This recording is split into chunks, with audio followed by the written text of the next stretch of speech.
Welcome to the first conversation on youth and social change. And thank you for joining us from wherever you are. Thank you for creating time to be with us today, which we are very delightful about. This conversation has been organized by SAYDS, which stands for Systems Acumen for Youth-Led Development Solutions.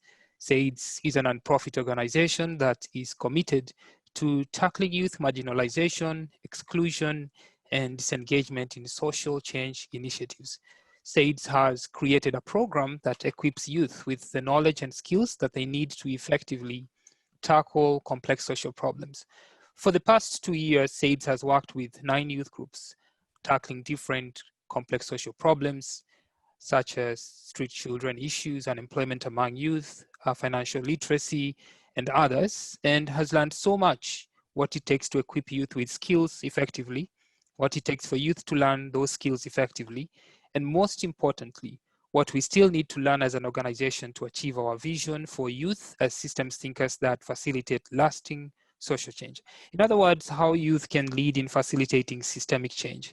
During those past 2 years, we were committed to accumulating as much knowledge as we could on how youth can play a significant role in social change in the 21st century using a complexity perspective and systems thinking, 2 things that we are going to focus on in this conversation, with the hopes that at the end of those 2 years, we will be ready to create a platform where we try to accomplish 3 goals: share what we have learned and are still learning as we work with youth, engage with others that are working with youth globally and learn from them, especially those with a lot more experience than we do, and inspire others to try to use a complexity perspective and systems thinking to tackle complex social problems in the 21st century. This series of conversations is the platform that we seek to use to accomplish those goals. To start this series, we would like to ask you to join us in this panel in addressing 4 questions.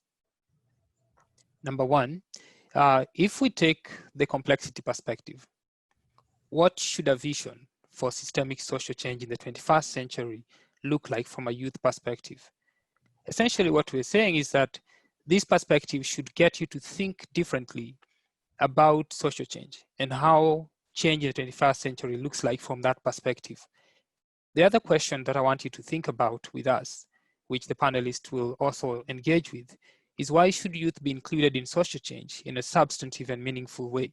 Substantive and meaningful being the opposite of procedural. There are some times when youth are included just on paper or in the peripheries, but not really in a substantive way, and that's why we are asking this question: why is it important? What case can we make for including youth in a substantive and meaningful way? The third one is, how should youth approach complex social issues? Because we are distinguishing between just looking at social issues as social issues versus looking at them as complex issues and asking then what implication does that have on how we approach them?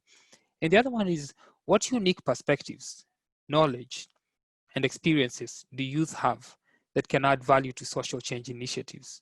And this is a crucial question, especially today when we deal with marginalization, because there's always a burden that youth face in terms of having to make a case for what it is that they bring to the table and that they can be included in a table to do so.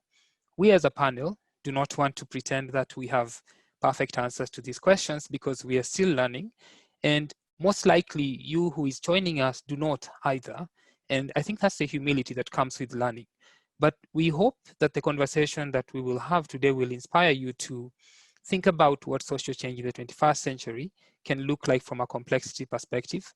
It will provoke some new ideas for the social change initiatives that you're working on. And also it will inspire you to learn about complexity and systems thinking and try to use it in your own social change initiatives, especially personally.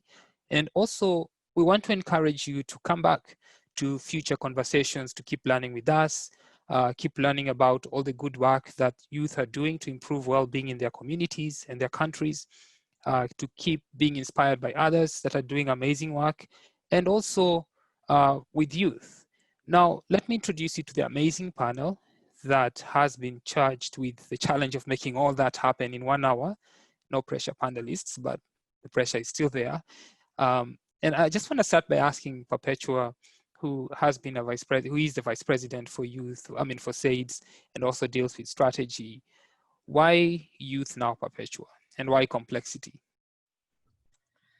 That's a very interesting question. I think, first of all, if you look at the young people are a very important demographic, not only in Kenya, but also in Africa. One, because they're the largest percentage. And so we keep hearing youth bulge, and you see in Kenya we have more than 75% of our population is below the age of 35. But they're sort of relegated, as you said, to peripheral roles in socioeconomic and political activities. And so when we say why youth now, we are recognizing that, let's say the phrase that you young people are leaders of tomorrow, it's used to just put them in waithood, that you should wait your turn. But now we're saying, how can we sort of bring young people along? They have such a diverse set of perspectives, knowledge, experiences, from all, they have the context of the lives that they lived in their communities, what they've learned from school. And so the question becomes, how do you harness that? And oftentimes when we hear the narrative on young people, it's crime, unemployment, just all. So there's a need to reframe how we view young people, and start seeing them as more of a resource that needs to be tapped into, that needs to be equipped, which is why one of the main things we do in SAYDS is equip young people with this knowledge and skills so that they can meaningfully engage in their communities and in civic, just like social change issues. So yeah, at the heart of it, this is such an important demographic, and we cannot afford to leave them to, the sidelines, per se. And another thing is, change is such a slow progress, like it's not linear. And so one of the things is young people have, hopefully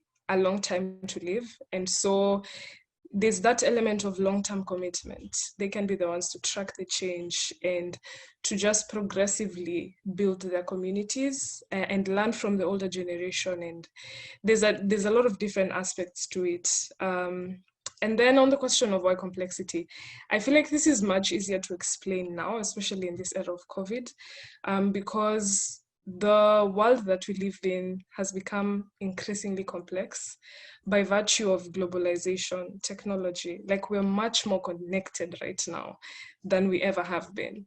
And so there's the idea of, I think most of us have heard of the butterfly effect, that if a butterfly flutters its wings in one part of, I think it's usually said like Latin America or something, then it can cause a tornado or something in the Northern Hemisphere.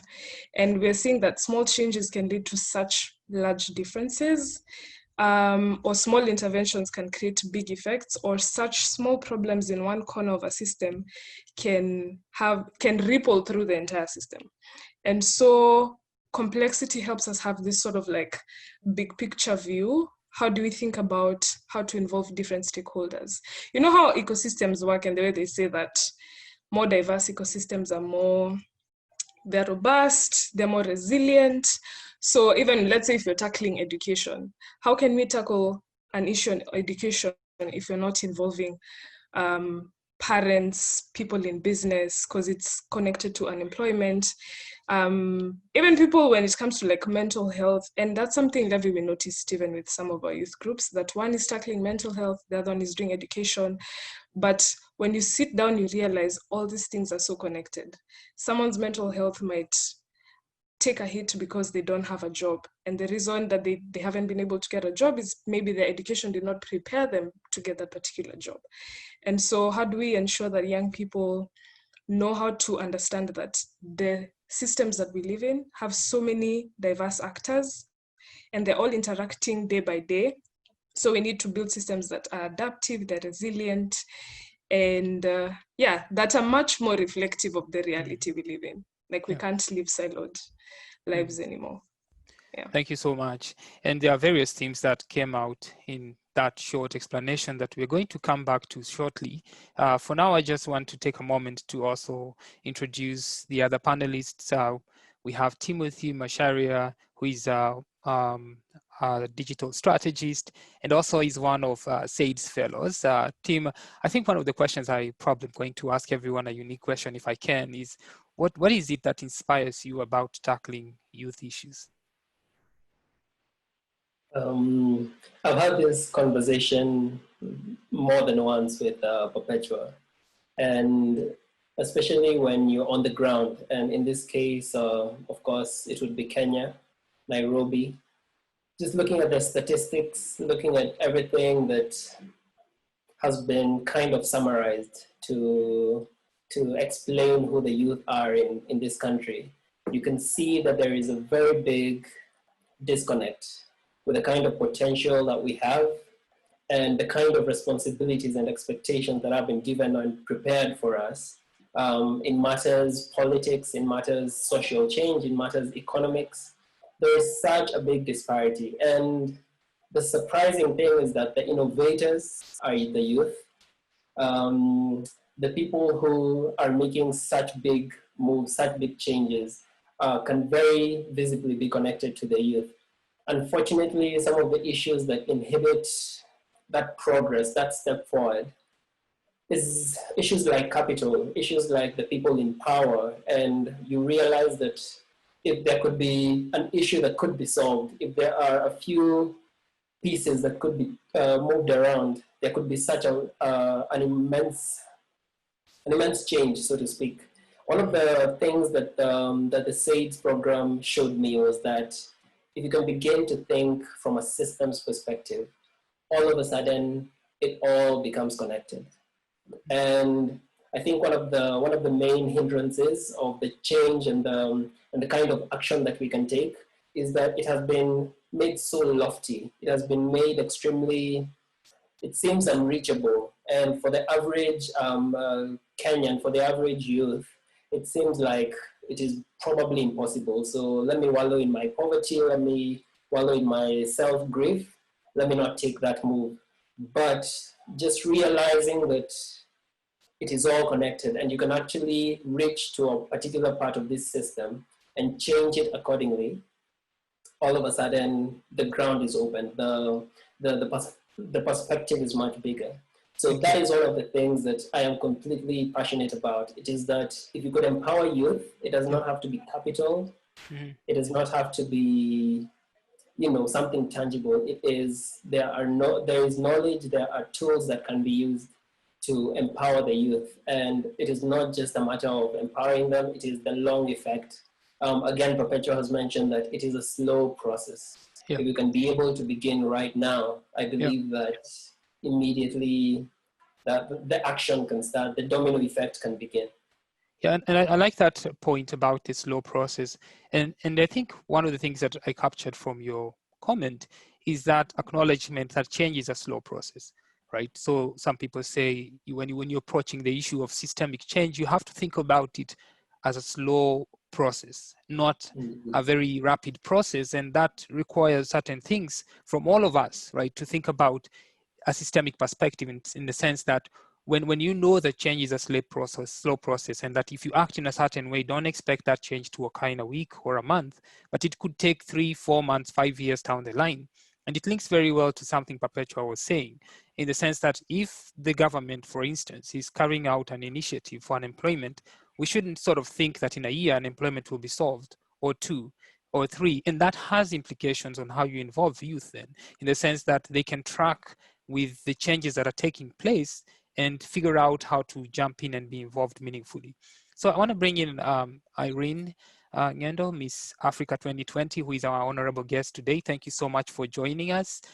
She's also the Goodwill Ambassador for Macharia Hub, which is an organization that is establishing maternal health care in indigenous communities. Irene, I was very inspired by your own personal project and your own personal mission. And I don't want to sort of take it and then reframe it in ways that miss what it's supposed to be about. I have my notes, but I still can't capture it in your own words. So can you just briefly articulate for us your own personal project and what drives you? Hi, so yeah, as you have heard, my name is Irene Ngendo. I am the reigning Miss Africa 2020. And my project, basically, I am an ambassador for humanity. So I tackle things that's such a large, topic, humanity. So I tackle things around it.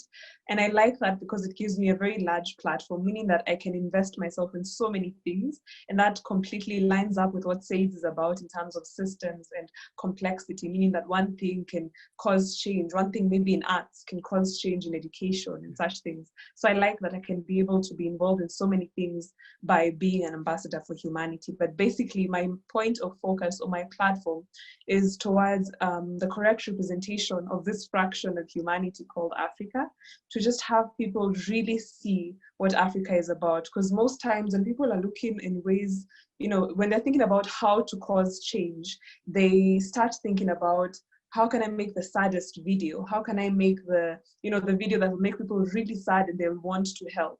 And I feel like because of that one way of thinking, Africa has ended up being defined with one narrative, that we are poor, we are sad, we are helpless, and we need, you know, help from outside. And I'm not trying to take away the fact that we do have issues, but I'm trying to say that defining a community and a people with only their challenges is crippling. Because when you think about it, right now we're talking about Africa and the youth. That's the same thing that's happening to the youth. We're having that one story of the youth have to wait until they have 5 years experience, but then you never let them start, you see? So a single narrative is really dangerous for Africa. And I thought that as Miss Africa, I'd be in a position to change that and use arts, for example, to change the narrative for Africa. And then in effect, it would have a change in how people are helping. It will have a change in terms of development for Africa, in education, in all these other places. So I'm just starting to, you know, tap onto this part of the system that is arts, and in hopes to get to these other parts such as education and just the general development of Africa. And also to just give Africans that sense of pride and Africanism that will have them think highly of themselves and highly of the people around them. And that's basically what my platform is about. Thank you so much, Irene. And we'll have time to talk about how we link, because some of the themes you're mentioning, like marginalization, are some of the things that we think are crucial when we're thinking about to engage youth and how we engage youth and value what youth have. I like that idea of arts and bringing arts, because arts does shape perspectives, right? And that's usually is a value for a liberal arts education. It kind of forces you to think about different perspectives, to think about interpretive lenses that you're using and how that is hurting other people by sort of framing them in certain ways that can be very demeaning. So, and that I think has a lot of impact for all of us, even those who are here attending, that when you think about involving youth in thinking about the future, you have to think about in what ways are we framing this concept called youth. Perpetua talked a little bit about it, because sometimes youth can be associated with concepts in a wrong way and mislead. And sometimes when you actually tell someone they're something, then they think they are that, and that undermines how they engage. And thinking about those lower, very deeper level issues is very crucial when we're thinking about social change. Mark is also a member of SAYDS, so it's my pleasure to introduce Mark. And Mark is a co-founder of an organization called The Database. He's also a policy instructor in SAYDS. And I'm very inspired, Mark, by this organization that you started in the context of COVID, as a response to COVID. So perhaps if you just tell us a little bit about your background and just very briefly, why this organization called The Database? Okay, thank you, Dr. Levy. First of all, I'd have to begin by thanking yourself and SAYDS for this opportunity, because it's not often that youth get to be on a platform like this.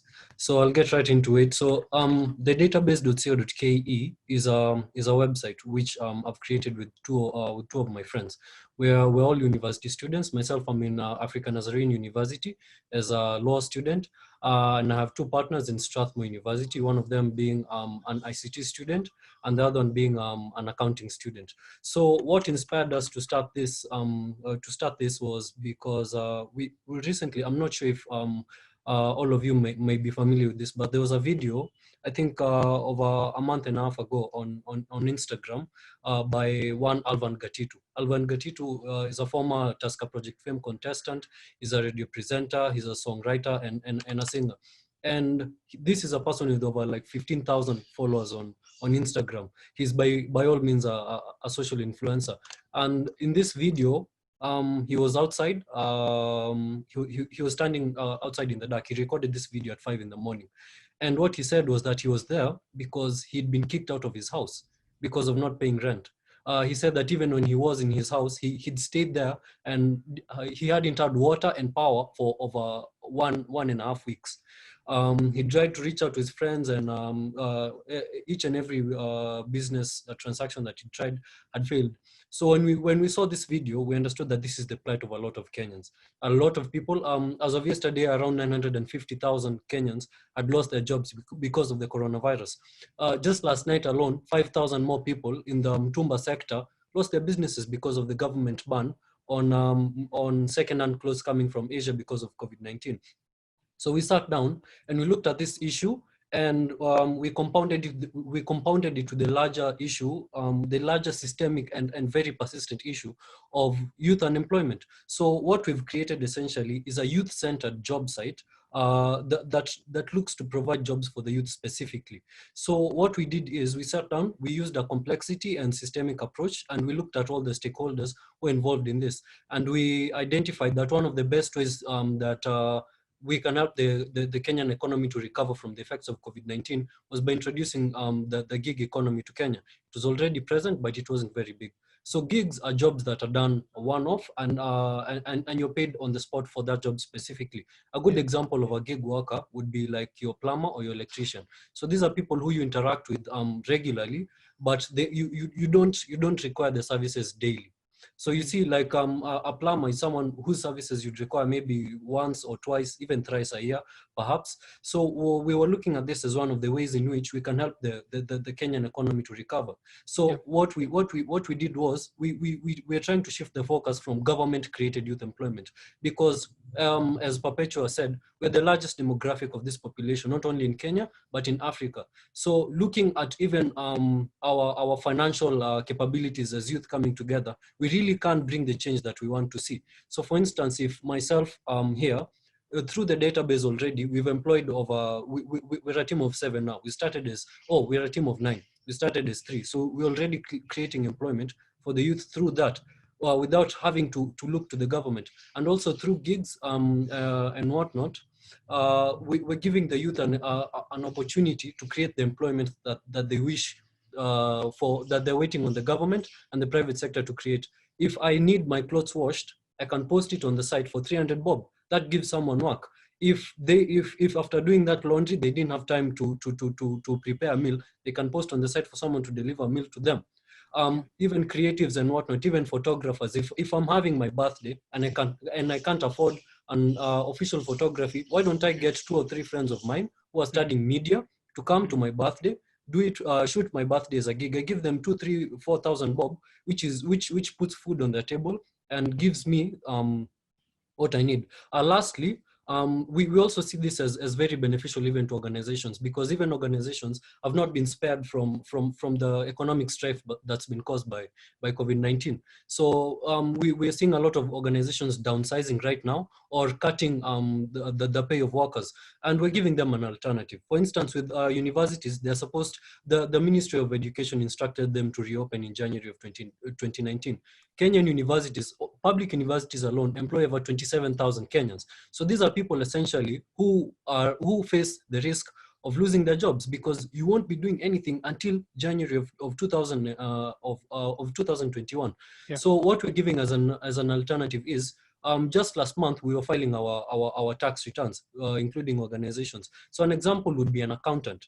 So instead of having an in-house accountant 24/7 on your payroll, why not hire them as a gig worker to be coming once or twice a month, go over your books, help you file the tax returns that you may need and whatnot. So even when I speak about these gigs, because they come with the common misconception that they are only for the blue collar economy, but even white collar jobs can be provided, and that goes in line with the soaring numbers of educated youth who do not have jobs. So that's the long and short of what we offer on the database. So let me bring in Laurine, because Laurine is actually in line with what you're doing. Laurine, I was wondering, I think just to link to this theme of complexity and systems perspective, because it's what we are trying to reframe how we approach issues. And you are an entrepreneur. You're also a SAYDS fellow who understands complexity and systems thinking. if you were to use a complexity and a systems thinking perspective as an entrepreneur, right, how would you frame how you think about the vision for small entrepreneurs who use this perspective, or how have you used it to think about the future for yourself? So hi everyone, my name is Laurine, and as Levy has mentioned, I am an entrepreneur, and I do a couple of things, if I may say, and continuously just starting out ventures. And I think I spend quite a bit of my time talking to young people to just figure out what is in their minds and to show them that once they choose to think, they can actually do something with their lives and with their hands. So that's actually what I've found out with a couple of youth. Once they choose to sit down and put their head to work in terms of thinking, because how we've been raised, or rather our society, people look at things from a very superficial point of view, which is quite dangerous. Having understood and learned about systemic thinking and complexity thinking, you have to think beyond what you can see on the surface. And I think that's one thing that the youth need to understand progressively, because sometimes we choose to solve a superficial problem and we do not remember that there is a root cause to every single thing that you're seeing. So for example, if you see there's a problem with unemployment, there is a root cause to that. And for us to be able to actually effect change, proper change that will help us years to come, we should think about the root cause and figure out how we'll be able to solve it from the root. Otherwise, we will be able to have, I think about it as instant gratification. So for example, you solve a problem superficially, you get satisfied then, it looks solved then, but for the next generation or years to come, you find yourself facing the same issue. So as an entrepreneur, I've been able to continuously think about what I can offer people to make their lives better. And I'm very glad what Mark is doing, And I figured we all have, most people work 8 to 5. And for me, I'm not against people working 8 to 5, but I believe, but I honestly believe if you're able to figure out what you can do, how you can maximize the 8 to 5 that you have, you can be able to become more productive, be able to reach out to more people. So having platforms like the ones Muthoni is having is very beneficial. And if you get to look at, for example, I keep chicken to begin with. So the fact that I keep chicken does not mean I cannot do something else, yeah? So when chicken are growing, what else can I do? You see, so just I believe young people should just be able to look at how best they can maximize the time they have now. And most of the people I interact with usually think that they'd rather have fun now and depend on their parents now, and then when life gets serious, they'll figure out what to do or how best they can help the society. I think many young people should have the realization that you're not doing this, like we need to effect change in no matter, in every single way that we can, no matter how small, no matter how big, because we are creating a better world, not just for us when we are older, because we know change is systemic, it's slow, it's progressive. So even if we're doing all these things now, to be honest, it's not just for us now. We won't eat its fruits now, we'll eat its fruits years to come, and much better our children, when we are raising our children and the generations to come. And I think that's where youth should start thinking about it, because if we don't create the world we need for us, for ourselves when we are older, and for our children and the generations to come, who will do it for us? And I think that's a wake-up call to the youth, because we need to start thinking, the generation before us is not doing it, so who is next in line to do these things? It's us. So that's my perspective. Yeah, that is so brilliantly put, Laurine. And I think we are hearing complexity systems thinking so many times. And now for the people who don't know what it is, Levy, my question is, can you address, like, what is complexity and systems thinking for someone who's never heard of it? And how did you come across it for you to even start an organization where this is the focus of it? Yeah. It's a good point. So I want to use a story to articulate or highlight what complexity thinking and systems thinking is, and then I will identify the features in that story for you. So when I was finishing my doctoral studies because I've always been running organizations for a while now, trying to grapple with this issue of social change and poverty in Kenya for a while. I started all the way back when I was still a second-year university student and trying to figure out solutions. In those days, the knowledge I had acquired, I thought was enough for me to tackle this problem. So when I finished my PhD, I was able to get a grant, a good amount of money to go to a village and help a group of women to start a poultry farming business.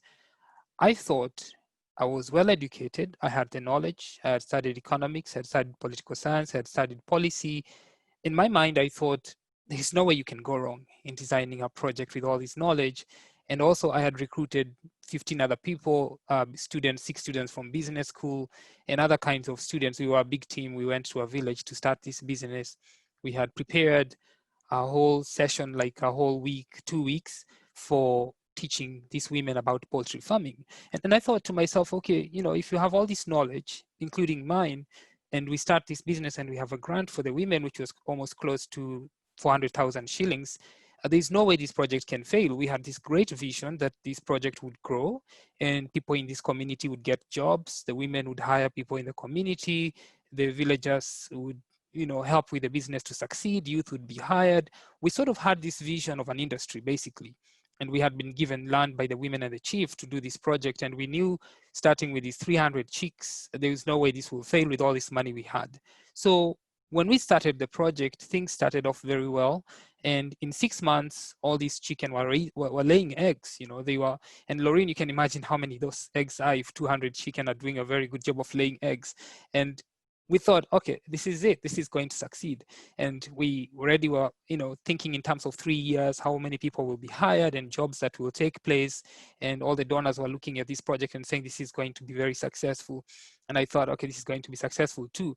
But in 2 months, I think we started realizing what complexity can do. And I like Laurine's point of root cause, because for us, we thought you teach accounting, you teach business, you teach math, you teach skills, and you leave, and the businesses can thrive. But we didn't take into consideration the whole context. We didn't think about the community interactions. We didn't think about the networks. We didn't think about the youth, the men, the children. And in 2 months, what happened was that within the business, because it was growing, it had different kinds of needs. As Laurine, anybody who's done chicken farming knows, it's very demanding and time intensive. What we didn't think about from a complexity standpoint is the diverse actors, number one. Number one, we were so focused on the women, and we didn't think about their relationship with their husbands. We didn't think about the relationship with their children. We didn't think about the relationship with the youth. I remember even before the project started, some of these actors, like the men, had a meeting with us and asked us, what about us? What are we supposed to do in the project? And we said, no, this is just for the women. The youth came to us and asked the same question, and we were victims of marginalization ourselves. We said, no, sorry, we are only working with the women for now. We'll come back to you later. In a naive sense, we didn't realize complexity means taking into consideration these relationships because they exist, whether you like it or not. The women are in these families. These are the women's children. These are the women's husbands. These are the women's children. This is their community. The fact that we were only focusing on the women and the business and looking at the business was very naive because we didn't think about this idea in complexity, which is called adaptiveness. So there's a second concept. The first concept was these multiple actors that were sort of wanting to be part of it. The other one was just basically all this adaptiveness, because what happened was that the youth, because we neglected them, they adapted in some sense to refuse to be part of this project. Some of the men became, I don't know, for lack of a good term, they just became stubborn and decided to start, doing malicious things that were going to bring the project down because, again, they were not included. The women were not doing a very good job adapting to these challenges. And so some of the women, half of the group left, and so only half was left. So what you see is all this thing called adaptiveness that was taking place. For us, the idea that progress was to be linear, which Tim was talking about, was naive because the progress started looking nonlinear, in the sense that there were all these factors we didn't think about that were sort of chewing into the business and we were not considering. So basically, in a nutshell, complexity means thinking about those diverse actors that are involved in that project. It means thinking about these unexpected outcomes that you don't plan for and you will never know. In complexity, we call them unknown unknowns. There are things you don't know and you will never know, but you have to be aware that they're there. There are also networks. We didn't take into consideration we were entering a community that was already networked. These women already had families, had children. These were their husbands, they had relationships. We didn't think about progress in a nonlinear way. We thought X leads to Y to Z. We didn't think that X can lead to Y, Y can come back to X, and X can go back to W, and W can go back to A. We were basically thinking it's all linear. And so here we were facing all this progress that was opening our eyes to the fact that this is not the way progress happened, the way we thought about it. So I came to complexity and systems thinking Perpetua when the project failed. And I said, you know, I need to go back and read again and read about what did we do wrong? What did we do wrong with our perspective on complexity, and what vision should we have had for this business? How should we have framed the vision for this business, and how should we have acted?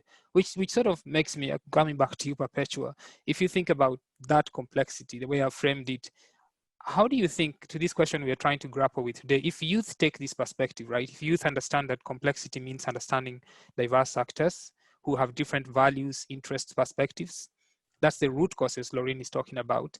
That it has unexpected outcomes you can't plan for, that they're always going to be there whether you like it or not, their uncertainty, that progress is not linear. It's not A, B, C, D, E, F. It's A, B, A, C, D, E, F, A. You know, it just goes in a very weird way. You can't think about it that way. You have to think about that way. And even when we talk about 5-year progress, you're not talking about A to B to C to D to Z. It's very, very messy. So Perpetua, if you take that perspective, how should you think about social change in the 21st century? What should be a vision for change? Wow, that is not a small question. Or you have all these people to pass it to. I will definitely pass the baton at some point. I will bring it back to the SAYDS vision, which is youth as systems thinkers that facilitate lasting social change. One, young people have to realize that this is not the most glamorous route. You get a big job, have a lot of money, live your life, which is what you're encouraged to do. Don't even get involved with these things. It will not change. Someone, I think it was Tim who said that it seems like this unreachable thing. And so I think it starts at the mindset level, that you have to recognize that one, okay, this is a lot of work, but it is doable. And two, you're not trying to do it alone. There's this aspect of movements. And Levy, this is a concept in complexity. And I remember when it was one of my first interactions with complexity. Look at the ocean. If you see droplets of water, they don't do much. Like, it's just single water droplets, but look at the vastness of the ocean and just the sheer force that it is. So that element of young people joining hands, we have so many, that diversity of thoughts, and that we've captured a lot of it during this session, that it's a slow process. If we want lasting social change, we need to be able to put some skin in the game. We need to be able to be willing to wait the long haul, track progress, also equip ourselves first and foremost, because zeal is not enough. We must be equipped. Being passionate about something is often not enough. Just to be honest, you have to be equipped. So learn from people around you, people in different fields, figure out what you bring to the table. What's your craft? Are you an economist? What is it about how our economies are structured that doesn't really work at the moment? And what can we do to push that frontier further? Are you a political scientist? Are you a lawyer? Are you a lawyer in training? How can we translate some of what we're seeing in our constitution so that other youth can also have this? So there's that aspect of just spreading it like wildfire. You figuring out for yourself what it is you want to learn, what it is you bring to the table, and then passing that on. There's just such an element of community in it. On that point on community, Irene, I was just thinking about your mission of bringing marginalized people. And as you know, because one of the things about systems thinking, which we haven't brought up, is that systems thinking, it's basically about seeing systems, right? If you think about a community as a system, think like a worm, for example. Imagine you're a worm, like a worm that crawls on earth and lives under the earth. And imagine you're a worm and you're looking at the community as a worm. the vision you have, right? As a WOM, just for a moment, you're in a neighborhood or a community. It's a way you look at community and you'll see certain things. Now, shift your vision, think like a helicopter, or think like someone who is in a helicopter. And maybe let's say the WOM is asking a question of why does this community have poverty? And you can ask yourself, what does the WOM see from its perspective in terms of how it can answer that question? And the WOM may have a different answer to that question, right? So if you think in terms of like a WOM, you're going to have a different answer to that question. But let's say you think like an ego and say, okay, why does this community have poverty? If you're an ego and you're frying up, then you're seeing systems. Then you're actually able to see all the parts that are contributing to this problem. The issue, though, that we face in today's sort of context is issues of marginalizing people who see things you don't see, right? And this is why I was thinking about Irene's mission for tackling marginalization, because when you marginalize people, you put them in the fringes and you say, you know what, you stay in the fringe and watch from the fringe, and I will go above and deal with it from above. But even if you do either, you're not going to see everything and you won't tackle everything. But there are these things called lived experiences of people who live through certain experiences, and you may be living out those things. So basically, to you, I just prefaced the question, Irene, but what do we lose by marginalizing people when we are dealing with tackling systemic problems as youth? Wow, that's a very heavy question. What do we lose by marginalizing people? I really think that the first thing that I've realized as Miss Africa, looking at marginalized communities and all these things, is that what we are losing is our Africanism. And I know you guys can look at it deeper and you're able to pull out something more in the meaning of what I'm trying to say. But I've realized that the minute we decide marginalized communities like the Maasai community in Turkana, in Magadi, in all these areas, once we decide that, they're just there, and the most that we'll be able to do for them is come in with some food, come in with what, and then we're seeing they don't want to leave. And so we say, because you don't want to leave, that's now your problem. The most I'll do is help you with food here and there. We're losing our Africanism. Because what I realized, these communities don't want to leave from where they are because they've embraced something about themselves, a uniqueness in who they are. And if we allow ourselves to see it and appreciate it, then we can help. So a better way of answering that question is when we marginalize people, whether it's the youth, whether it's these communities that I'm talking about, we lose the experience of what they have to offer because we are blocking them out. And we're not letting them show us what exactly it is they need because we decided already what they need. It's constant, provision of food or something like that. And a friend of mine told me a story where there was this group of people who wanted to help marginalized communities. And they decided, okay, we're going to plant a shamba, a garden here for them so that they can have a constant supply of food. And the marginalized communities are just like, okay.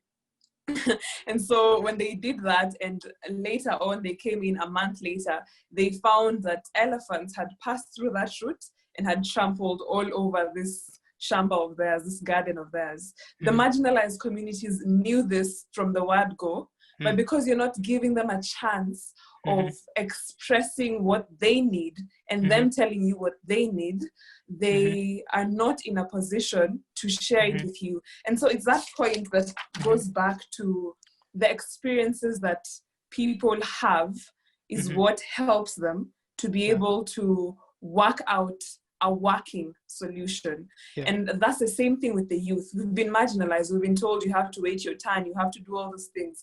But if they were in a position to listen to us and start thinking, they'd realize we have experiences that matter, experiences such as we are not a backward generation.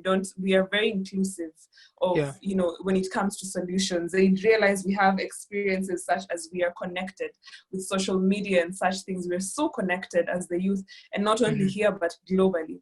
And so I think the danger of marginalizing people, communities, things, is that you lose the authentic solution that they actually carry because of the experiences that they have.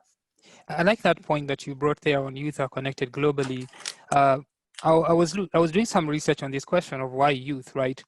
So think about this for a moment, not just the panelists, but everyone else. The frustration of today's youth is a different kind of frustration. The older frustration for youth in Africa was the frustration that there was no knowledge, right? There was no knowledge, there were no places to go to school and everything. The current frustration for youth is that they are so connected to knowledge, their own knowledge, the knowledge they can access virtually, what they can learn on YouTube. I like to give this example of quantum mechanics. I don't care much about quantum mechanics, but I just thought I wanted to learn about quantum mechanics because I wanted to expand my brain. And I went and created 10 YouTube videos and I learned an intro to quantum mechanics, right? A youth can say, I want to learn this today, and they will learn it. And the frustration for youth today is, I know so much and I'm not being included. The other thing is just the idea that youth values are going to be different in this century compared to values that were in the past, because the values of youth, as much as we are exposed to global values, we also have our African values.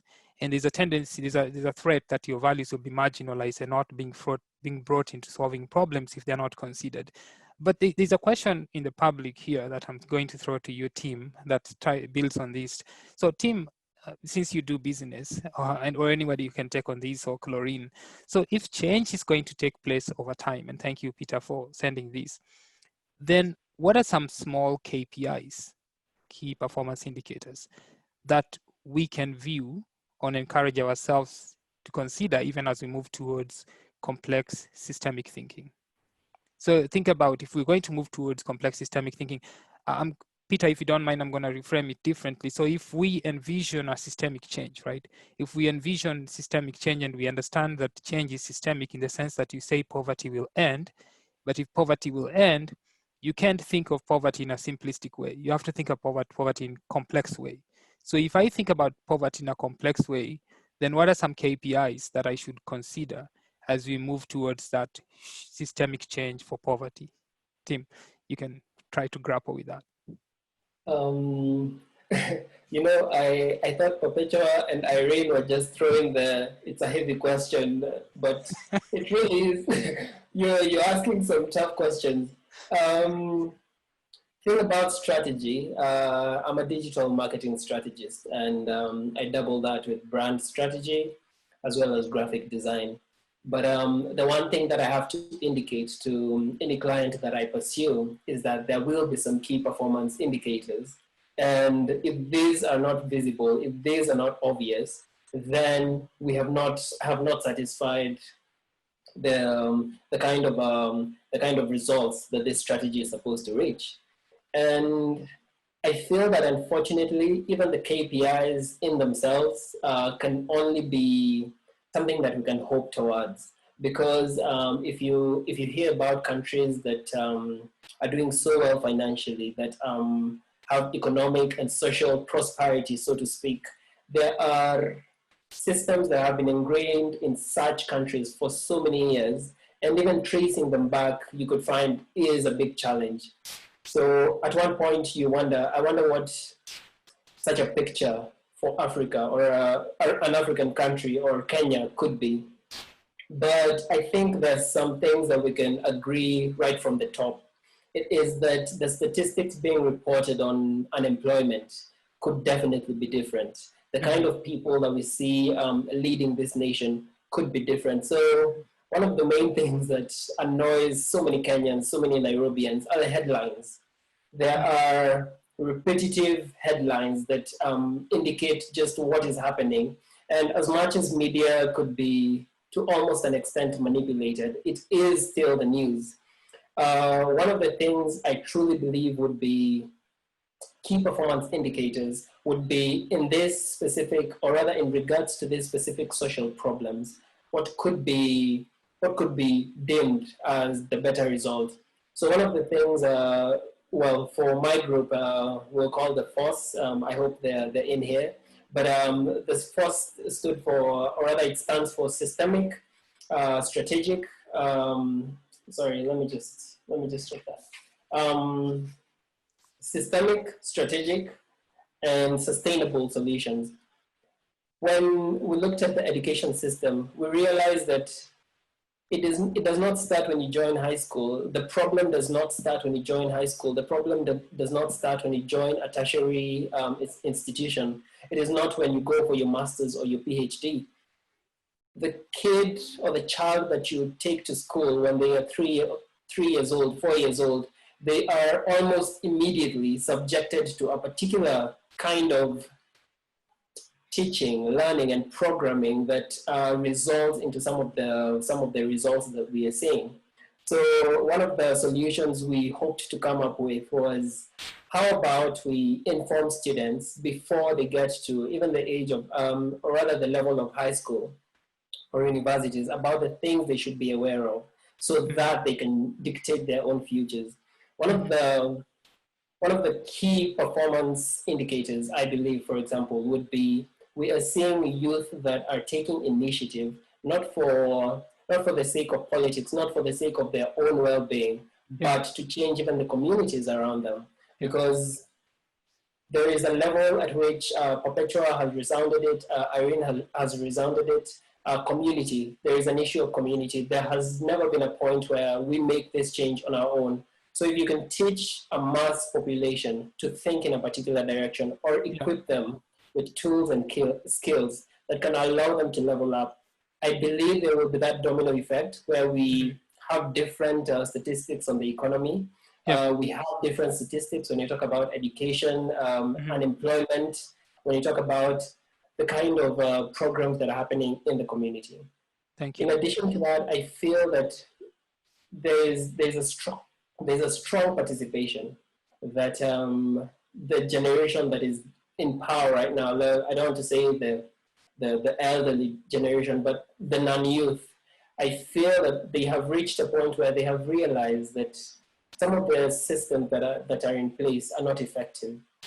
Yeah, Tim, I think that realization actually is very important. The one that you pointed out, that realizing that change, and I don't think it's just even the elders. I think that even organizations like World Bank, UN, this international organization, McKinsey recently produced a report that said embracing complexity, basically pushing towards embracing complexity, because there's sort of this paradigm shift that's taking place when you see these kinds of things happening. So it's not just a realization we are making in SAYDS, it's one that we are noticing is really happening across the board in terms of how we should think the future and we should rethink change. But going back to something Laurine pointed out, and I think everybody is touching on here, but throwing it to you, Perpetua, there's a question on the public forum that's very interesting, related to worldviews. And this is actually related to even the concept of Africanism. So there's an issue of worldviews, the idea that what are the beliefs, values, and norms that youth have, right? And how do they see the world? How do you see your world as youth, even if you're here in the forum? What are your beliefs, values, and norms that drive how you see the world? We live in a different world, right? We live in a different world where you have different cultures that are interacting and that shape your values. The group you chat in Facebook shapes your values. The group you're in Twitter shapes your values. The church you go to shapes your values. The school you go to shapes your values. So youth are exposed to a complex range of values and have to grapple with this. Because one of the things that I think I like Laurine's point on root cause is we start, and even Tim said something interesting about the problem does not start when you join school. The issue is that the problem starts when you understand your values and your beliefs that shape how you see the world and how you engage with the world.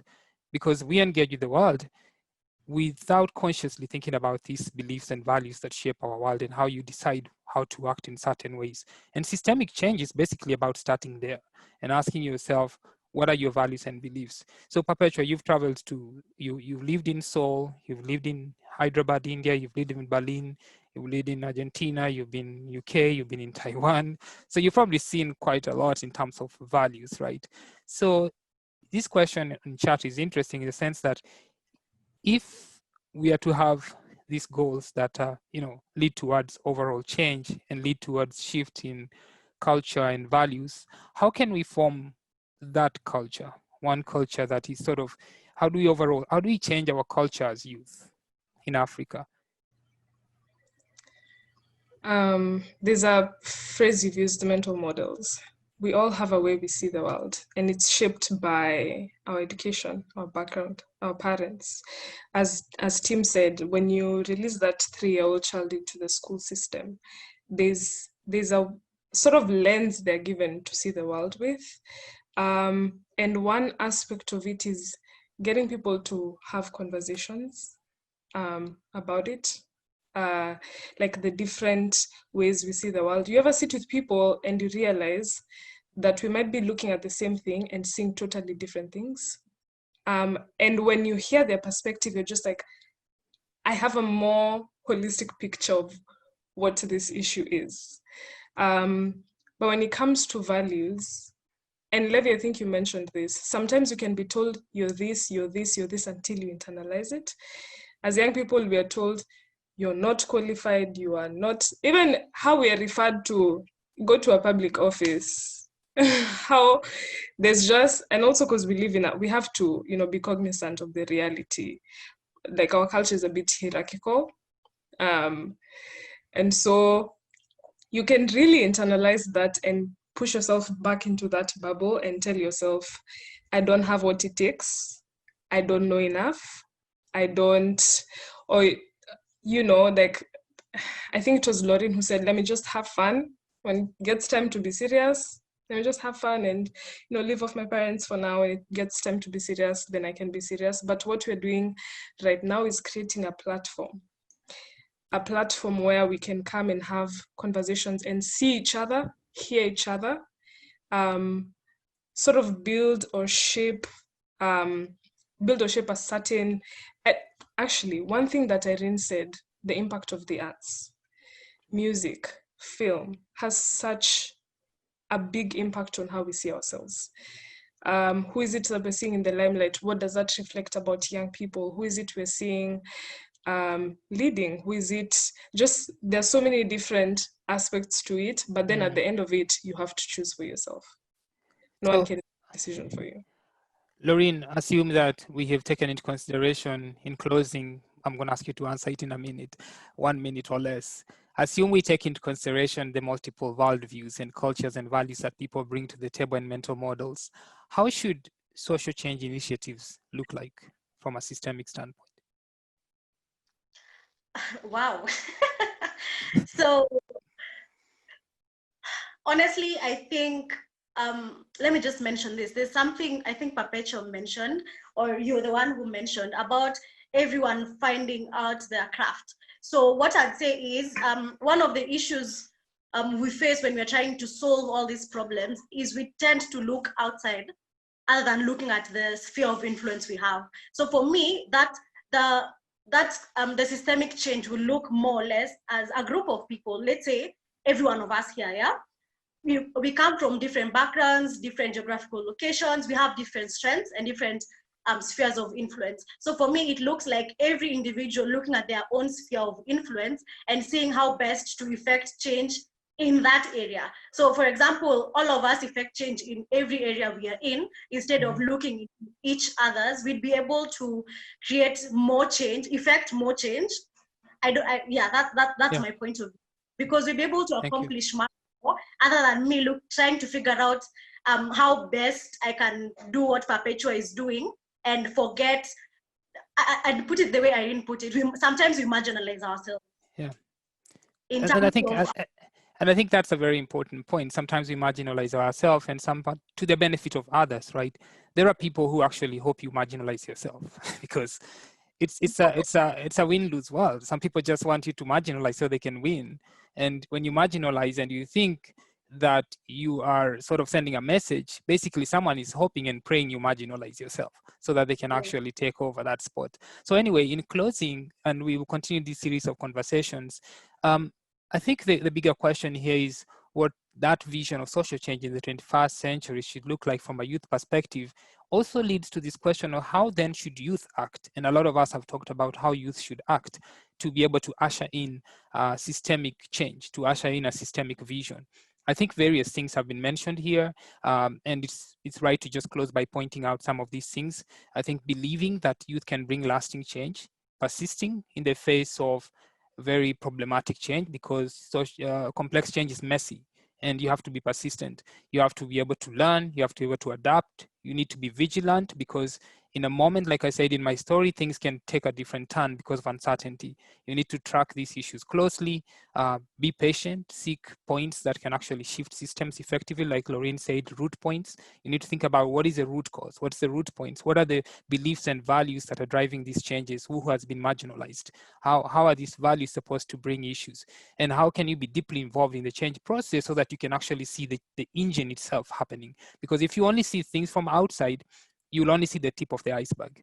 So there's this iceberg model that says, when you're looking at the tip of the iceberg, there's way more happening under the iceberg than you think. So only if you look at the iceberg, you're looking at events. Just looking at someone being poor, someone committing crime, someone doing corruption, those are just events. You have to go deeper. What is the structure? What are the patterns? What are the beliefs? What are the norms? What are the values? So with systems thinking, especially in SAYDS, those who have been here have learned how to think like that and work together closely. As Perpetua said, mobilize nationally, because change comes through movements. You don't change a system by yourself. It's actually naive to think that you can, even one organization cannot change anything. It has to work with other organizations. So thank you for all those who joined us. I hope we have, to some extent, inspired you to think about this question of how a vision for social change from a systemic standpoint. I hope we've inspired you to think about the role that complex thinking and systems thinking can play. I hope that we've inspired you to come back and hear more, because this is series 1 of many. So we couldn't cover everything. We basically just laid the surface of things, and we'll go deeper into things. You'll see more guests, you'll see more fellows who are working in SAYDS. SAYDS has a lot of fellows like Laurine, Tim, Mark. These are fellows in SAYDS, and we have many of them who have been learning systems thinking and complexity. You'll hear from them about their projects and how we are using systems thinking and complexity thinking to push for lasting change. Irene, thank you so much for honoring us with your presence here and being our guest. And we are very passionate about your mission for fighting marginalization. And anybody who asks questions, you're welcome. Thank you. Anybody who asked questions in chat, thank you for asking those questions. And if we didn't get to all your questions, trust me, in future, we'll get to all of them. So hang on to those questions. They'll be very relevant in future. Again, thank you. If you have to leave, goodbye. And until we see you next time, we're having our next conversation on Youth Day, which is on the 12th of August. And we'll have another series of guests, and we'll continue to build on some of these themes. And this video will be released at some point. It's recorded. You can share with others. You can reflect on these things, because all these things have no clear answers. They just provoke us to think about how should the 21st century look like. And thank you so much, Mark, Laurine, Tim, Irene, and Perpetua.